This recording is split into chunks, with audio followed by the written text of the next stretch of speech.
شكرا الشاعر أبو هدى فرحات. مع إني ساعات بحتاج لك، لكن أوقات بحاول أنساك،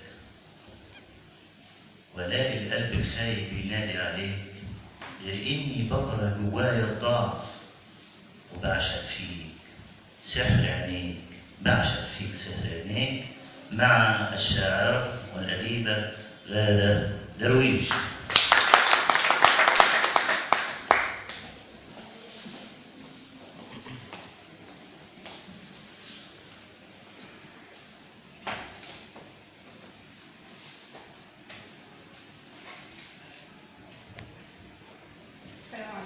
عليكم السلام. كل سنة وحضراتكم طيبين. ألف مبروك له. الله يكرمك.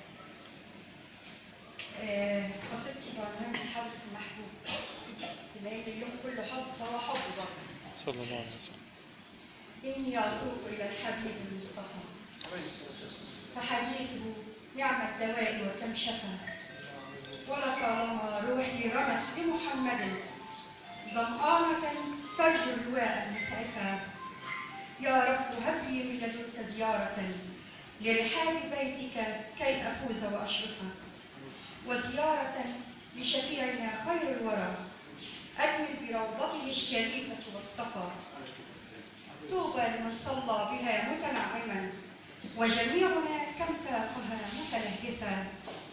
شرف الصلاة بمسجد قد خصه رب العباد قداسة وتشرفا.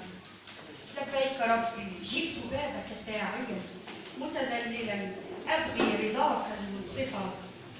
أحسنت ظني والفؤاد مسلم لمشيئة الرحمن لم يتكلفا.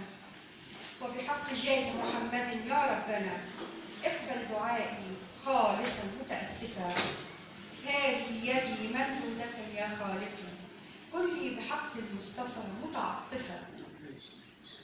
لي لا علي تكرما يا سيدي، يا من تسامح بل تقبل بل عفا.